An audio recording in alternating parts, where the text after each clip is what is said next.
Hello everyone guys, कैसे हैं आप लोग। उम्मीद करता हूं सब बढ़िया होंगे। सो फ्रेंड्स, इन्वेस्टो प्राइड के एक और ब्रांड न्यू वीडियो में आप सभी का फिर से स्वागत है।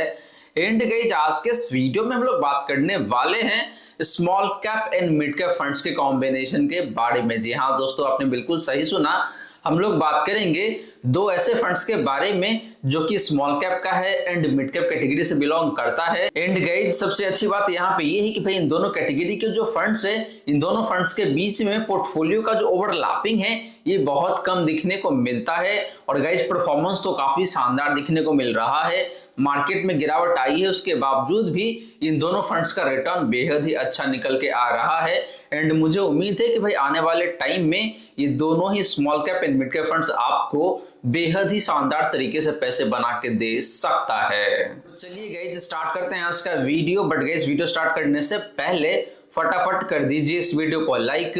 एंड फ्रेंड्स, अगर आपने चैनल को अभी तक सब्सक्राइब नहीं किया हुआ है देन प्लीज सब्सक्राइब कीजिए चैनल को। साथ के साथ गाइस, नोटिफिकेशन बेल ऑन करके ऑल पे क्लिक कर लीजिएगा ताकि जब भी इस चैनल पे वीडियो लेके आऊंगा सारे ही वीडियो का नोटिफिकेशन आपको मिलता रहेगा। तो फ्रेंड्स, जैसे मैंने आपको बताया कि भाई हम लोग बात करने वाले हैं दो ऐसे म्यूचुअल फंड्स के बारे में जिसमें से पहला फंड आपका स्मॉल कैप कैटेगरी से बिलोंग करता है एंड दूसरा फंड आपका मिड कैप कैटेगरी से बिलोंग करता है। और इन दोनों फंड्स के बीच में जो पोर्टफोलियो ओवरलैपिंग है ये बहुत कम दिखने को मिलता है एंड आपको रिटर्न भी काफी बेहतरीन तरीके से बना के दिया हुआ है पास्ट में। तो चलिए फ्रेंड, पहले बात कर लेते हैं उस मिड कैप म्यूचुअल फंड के बारे में जिसका रिटर्न बेहद ही शानदार दिखने को मिल जाता है अपने बेंचमार्क एंड कैटेगरी एवरेज के कंपैरिजन में। गाइस, पहले बात करें मिड कैप फंड्स का तो हम लोग बात करने वाले हैं यहाँ पे HDFC mid cap opportunity fund का। फिर बात करेंगे आपका Motilal Oswal mid cap fund का। एंड इन दोनों फंड्स को हम लोग कंपेयर करेंगे इसके बेंचमार्क इंडेक्स से। तो पहले बात करते हैं हिस्टोरिकल रिटर्न का। तो लास्ट 1 ईयर में एचडीएफसी मिड कैप फंड का जो रिटर्न है फ्रेंड वो है यहाँ पे आपका 11.36% का। Motilal Oswal mid cap fund ने इसी टाइम फ्रेम में आपको लगभग 18% का रिटर्न बना के दिया हुआ है। एंड बात करें बेंचमार्क इंडेक्स का लास्ट 1 ईयर का रिटर्न का तो यहाँ पे आपका 9.48% का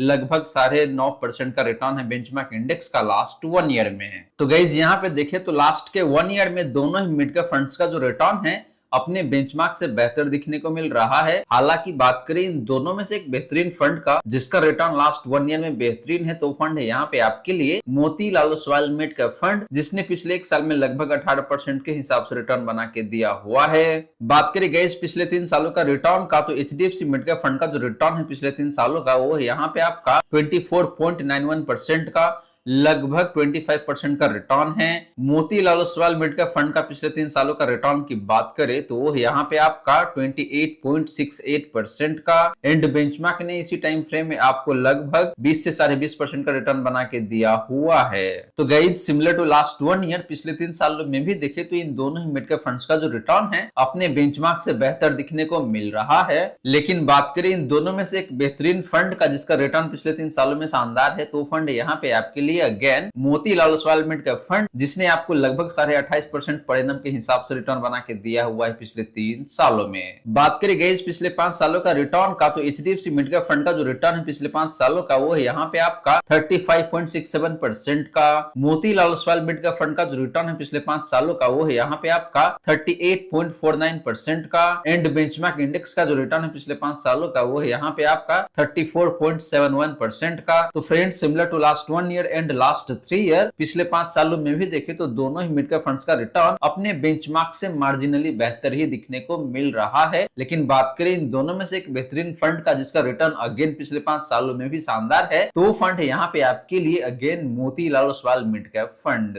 तो गाइस, परफॉर्मेंस के मामले में देखे तो यहाँ पे हालांकि दोनों फंड्स का रिटर्न अपने बेंचमार्क से बेहतर दिखने को मिल रहा है हर एक टाइम फ्रेम में। लेकिन बात करें इन दोनों में से एक बेहतरीन फंड का जिसका return across the time frame काफी शानदार है तो फंड है यहाँ पे आपके लिए Motilal Oswal mid cap fund. और गाइस, ध्यान रहे रिसेंट पास्ट में जो गिरावट आई है मार्केट में इसकी वजह से Motilal Oswal mid cap fund में ज्यादा गिरावट आया हुआ था। और अगर आप देखेंगे तो जो एचडीएफसी मिड कैप फंड है यहाँ पे रिलेटिवली कम गिरावट आया हुआ था। तो आपको यहाँ पे दोनों एंगल से देखना चाहिए कि भाई किस फंड में रिस्क कितना है एंड किस फंड का परफॉर्मेंस कितना निकल के आता है। तो चलिए बात कर लेते हैं इन दोनों ही फंड का रिस्क रेशियोज का। तो पहले बात करते हैं स्टैंडर्ड डिवीजन का। तो एचडीएफसी मिड कैप फंड का जो स्टैंडर्ड डिवीजन है वो यहाँ पे आपका 15.31 का, Motilal Oswal mid cap fund का जो स्टैंडर्ड डिवीजन है वो यहाँ पे आपका 18.75 का, एंड कैटेगरी एवरेज का जो स्टैंडर्ड डिवीजन है वो यहाँ पे आपका 16.49 का। तो गाइस स्टैंडर्ड डिवीजन के मामले में देखें तो यहाँ पे जो एचडीएफसी मिड कैप फंड है ये फंड बेहतर दिखने को मिल रहा है, क्योंकि इस फंड का जो स्टैंडर्ड डिवीजन है ये थोड़ा सा कम है अपने category and Motilal Oswal mid cap fund के कंपैरिजन में। और फ्रेंड्स आपको बता दूं कि जिस फंड का स्टैंडर्ड डिवीजन जितना कम होता है उतना ही बेहतर माना जाता है। इससे ये पता चलता है कि भाई उस पर्टिकुलर फंड का जो रिटर्न की वोलेटिलिटी है वो कम रहता है। तो यहाँ पे एचडीएफसी मिड कैप फंड ज्यादा बेहतर दिखने को मिल रहा है। बात करें गई शार्प रेशियो का, तो एचडीएफसी मिड कैप फंड का जो शार्प रेशियो है वो यहाँ पे आपका 1.08 का, Motilal Oswal mid cap fund का शार्प रेशियो की बात करें तो वो यहाँ पे आपका 1.12 का, एंड बात करें कैटेगरी एवरेज का शार्प रेशियो का तो वो है यहाँ पे आपका 0.73 का। तो फ्रेंड्स शार्प रेशियो के मामले में देखें तो दोनों फंड बेहतर दिखने को मिल रहा है। हालांकि दोनों फंड का जो शार्प रेशियो है ऑलमोस्ट सिमिलर लाइन पे ही दिखने को मिल रहा है, बहुत ज्यादा का डिफरेंस नहीं है। इसे यही पता चलता है कि भाई दोनों ही फंड जितना रिस्क लेता है उसके कंपैरिजन में आपको रिटर्न बेहतर बना के देता है। एंड लास्टली बात करी गई अल्फा का, तो एचडीएफसी मिड कैप फंड का जो अल्फा है वो यहाँ पे आपका 5.16% का, Motilal Oswal mid cap fund का अल्फा की बात करें तो वो यहाँ पे आपका 9.01% का, एंड कैटेगरी एवरेज का जो अल्फा है वो यहाँ पे आपका 0.11% का। तो फ्रेंड्स अल्फा के मामले में भी देखें तो दोनों ही मिड कैप फंड्स काफी शानदार देखने को मिल रहा है। स्पेशली बात करें Motilal Oswal mid cap fund का तो इसका अल्फा बेहद ही जबरदस्त दिखने को मिल रहा है, लगभग 9% का, यानी कि पिछले 3 सालों में इस पर्टिकुलर फंड ने अपने बेंचमार्क इंडेक्स को लगभग 9% पर एनम के हिसाब से बीट किया हुआ है। तो गाइस ये रही बात आपका इन दोनों ही मिड कैप फंड्स का परफॉर्मेंस का एंड रिस्क रेशियोज का। और गाइस यहाँ पे देखें तो ओवरऑल दोनों ही फंड्स अपने अपने जगह पे काफी शानदार तरीके से दिखने को मिल रहा है। हालांकि एक फंड थोड़ा सा कम रिस्क लेता है तो आपको रिटर्न भी मार्जिनली कम बना के देता है, वहीं पे जो दूसरा फंड है वो रिस्क काफी कैरी करता है, काफी हाई रिस्क लेता है एंड उसके बदले आपको रिटर्न थोड़ा सा बेहतर बना के दे रहा है, लेकिन रिटर्न में बहुत ज्यादा का अंतर भी नहीं दिखने को मिल रहा है। तो मुझे लगता है कि भाई आपको कम रिस्क लेके बेहतर रिटर्न बनाने वाले फंड के साथ जाना चाहिए, जो कि यहाँ पे एचडीएफसी मिड कैप फंड हो सकता है। लेकिन गाइस इसका मतलब ये नहीं है कि Motilal Oswal mid cap fund खराब है, ये फंड भी अच्छा ही दिखने को मिल रहा है। अगर आप थोड़ा सा एक्स्ट्रा रिस्क लेके एक्स्ट्रा रिटर्न बनाना चाहते हैं इन दैट केस डेफिनेटली आप Motilal Oswal mid cap fund के साथ जा सकते हैं। लेकिन गाइस ध्यान रहे दोनों ही फंड का जो पोर्टफोलियो का वैल्यूएशन है वो कितना सस्ता है या फिर कितना महंगा है, इसके बाद ही आपको डिसीजन लेना चाहिए कि भाई दोनों में से कौन सा फंड आपके लिए बेहतर हो सकता है आने वाले टाइम में। और गाइस पोर्टफोलियो वैल्यूएशन के बारे में हम लोग थोड़ा सा आगे चल के बात करेंगे इसी वीडियो में। अब चलिए गाइस बात कर लेते हैं तो ऐसे स्मॉल कैप फंड के बारे में जिसने मार्केट गिरावट के बावजूद भी आपको पिछले 1 साल में बेहद ही शानदार तरीके से पैसे बना के दिया हुआ है, एंड हिस्टोरिकली भी देखा जाए तो रिटर्न काफी जबरदस्त तरीके से निकल के आता है उन दोनों ही स्मॉल कैप फंड्स का। तो गाइस बात करें स्मॉल कैप फंड का, तो यहाँ पे हम लोग पहले बात करने वाले हैं बंधन स्मॉल कैप फंड का, फिर बात करेंगे टाटा स्मॉल कैप फंड का, एंड इन दोनों फंड्स को हम लोग कंपेयर करेंगे इसके बेंचमार्क इंडेक्स से। तो पहले बात करते हैं हिस्टोरिकल रिटर्न का, तो लास्ट 1 ईयर में बंधन स्मॉल कैप फंड का जो रिटर्न है गाइस वो है यहाँ पे आपका 20.14% का। टाटा स्मॉल कैप फंड ने पिछले 1 साल में आपको यहाँ पे लगभग 13.5% के आसपास का रिटर्न बना के दिया हुआ है। एंड बेंचमार्क इंडेक्स की बात करें तो इसका जो रिटर्न है लास्ट 1 ईयर का वो है यहाँ पे आपका 5.51% का। तो फ्रेंड्स लास्ट 1 ईयर में दोनों ही स्मॉल कैप फंड्स का जो रिटर्न है अपने बेंचमार्क से बहुत ही शानदार दिखने को मिल रहा है। स्पेशली बात करें बंधन स्मॉल कैप फंड का तो इसका रिटर्न अपने बेंचमार्क से लगभग 4 गुना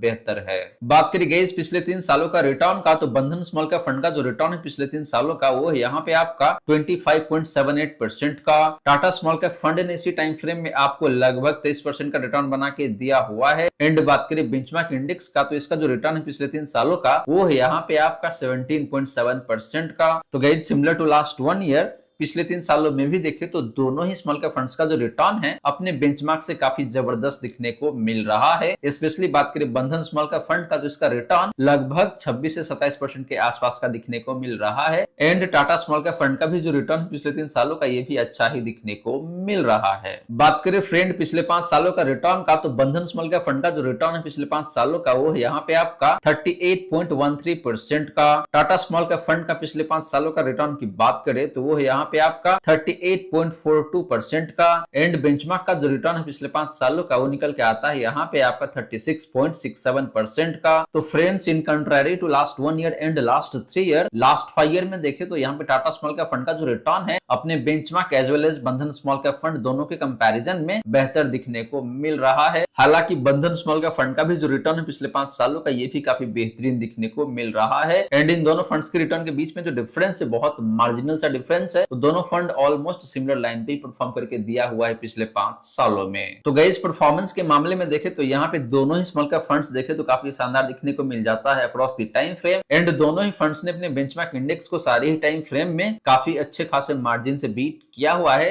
तो दोनों फंड काफी अच्छा है, यहाँ पे मुझे कहीं कोई दिक्कत लग नहीं रहा है। हालांकि लास्ट 1 ईयर में बंधन स्मॉल कैप फंड का जो रिटर्न है टाटा स्मॉल कैप फंड से लगभग 7% ज्यादा दिखने को मिल रहा है। तो गाइस परफॉर्मेंस के आधार पे देखें तो दोनों फंड ऑलमोस्ट सिमिलर लाइन पे दिखने को मिल रहा है। लेकिन डिसाइडिंग फैक्टर यहाँ पे ये होने वाला है कि भाई कौन सा फंड का रिस्क फैक्टर कितना ज्यादा है या फिर कितना कम है। एंड अल्टीमेटली हम लोग ये भी बात करेंगे कि कौन सा फंड का पोर्टफोलियो वैल्यूएशन कितना अट्रैक्टिव दिखने को मिलता है। तो पहले बात कर लेते हैं आपका यहाँ पे रिस्क रेशियोज का।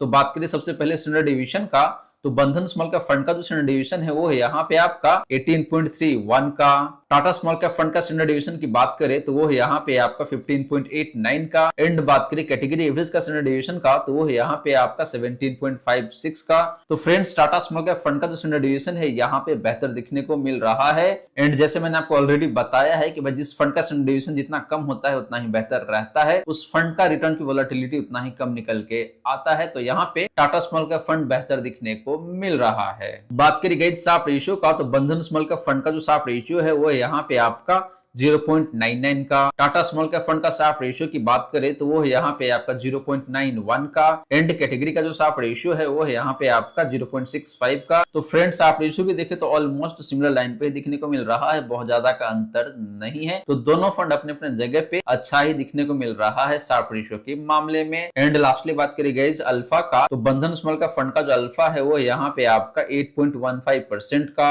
टाटा स्मॉल कैप फंड का अल्फा की बात करें तो वो है यहाँ पे आपका 5.98% का, लगभग 6% का अल्फा है टाटा स्मॉल कैप फंड का। एंड बात करें कैटेगरी एवरेज का अल्फा का तो वो है यहाँ पे आपका 1.78% का। तो फ्रेंड्स अल्फा भी देखे तो दोनों फंड्स का अपनी कैटेगरी से काफी शानदार दिखने को मिल रहा है। स्पेशली बात करें बंधन स्मॉल कैप फंड का तो इसका अल्फा ज्यादा बेहतर है। तो गाइज ये रही बात आपका इन दोनों ही स्मॉल कैप फंड्स का परफॉर्मेंस का एंड रिस्क रेशियोज का। गाइज परफॉर्मेंस के मामले में देखे तो ऑल इन ऑल दोनों फंड्स लगभग सिमिलर लाइन पे ही दिखने को मिल रहा है।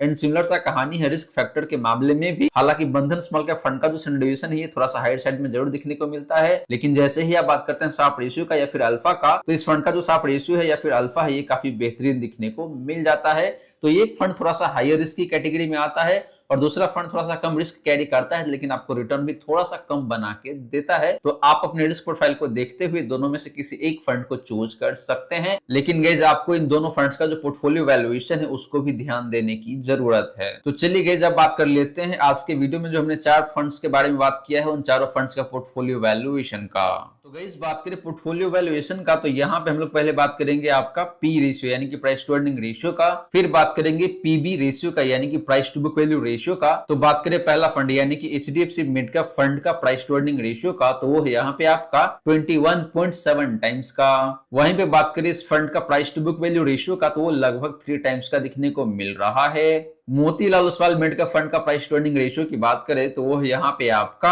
51.11 टाइम्स का, जो कि काफी हायर साइड में दिखने को मिल रहा है। एंड बात करें इस फंड का price to book value ratio का, तो वो है यहाँ पे आपका 7.16 टाइम्स का। फिर बात करेंगे जो स्मॉल कैप कैटेगरी का आपका पहला फंड यानी कि बंधन स्मॉल कैप फंड का प्राइस टू अर्निंग रेशियो का, तो वो है यहाँ पे आपका 16.52 टाइम्स का। एंड बात करें इस फंड का price to book value ratio का, तो वो है यहाँ पे आपका 2.17 टाइम्स का। लास्टली बात करी गई टाटा स्मॉल कैप फंड का प्राइस टू अर्निंग रेशियो का, तो वो है यहाँ पे आपका 27.89 टाइम्स का। एंड बात करें इस फंड का price to book value ratio का, तो वो है यहाँ पे आपका 2.84 टाइम्स का। तो गाइज मिड कैप कैटेगरी से देखें तो आपका जो पहला फंड है यानी कि HDFC मिड कैप फंड, इस फंड का प्राइस टू अर्निंग रेशियो भी काफी शानदार है एंड इस फंड का price to book value ratio भी काफी बेहतरीन दिखने को मिल जाता है। तो वैल्यूएशन के आधार पर देखते हैं तो HDFC मिड कैप फंड यहाँ पे काफी अट्रैक्टिव दिखने को मिल रहा है एंड आपका जो Motilal Oswal mid cap fund, ये फंड काफी हायर वैल्यूएशन को कैरी करता है अपने पोर्टफोलियो में। सिमिलरली बात करें स्मॉल कैप कैटेगरी का, तो यहाँ पे जो बंधन स्मॉल कैप फंड है, इस फंड का प्राइस टू अर्निंग रेशियो काफी बेहतरीन दिखने को मिल जाता है एंड इस फंड का जो price to book value ratio है ये भी काफी शानदार दिखने को मिल रहा है, यानी कि इस फंड का पोर्टफोलियो का जो वैल्यूएशन है वो लोअर साइड में दिखने को मिल रहा है। तो वैल्यूएशन के आधार पे बंधन स्मॉल कैप फंड यहाँ पे काफी बेहतरीन दिखने को मिल जाता है। तो गाइस आशा करता हूँ जितनी भी बातें मैंने बताने की कोशिश किया है सारी की सारी बातें आपको समझ में आ गया होगा। मन में अगर कोई डाउट है या फिर कोई क्वेश्चन है तो कमेंट सेक्शन में पूछ लीजिए। वहीं गाइस वीडियो अच्छी लगी हो या फिर वीडियो थोड़ा सा भी हेल्पफुल हो आप सभी को, देन प्लीज वीडियो को लाइक करके अप्रिशिएट करें। एंड गाइस आपने चैनल को अभी तक सब्सक्राइब नहीं किया हुआ है देन प्लीज सब्सक्राइब कीजिए चैनल को। साथ के साथ गाइस नोटिफिकेशन बेल ऑन करके ऑल पे क्लिक कर लीजिएगा ताकि जब भी इस चैनल पे वीडियो लेके आऊंगा सारे ही वीडियो का नोटिफिकेशन आपको मिलता रहेगा। So guys thank you so much for watching this video. मिलते हैं नेक्स्ट वीडियो में। Till then keep smiling and good bye.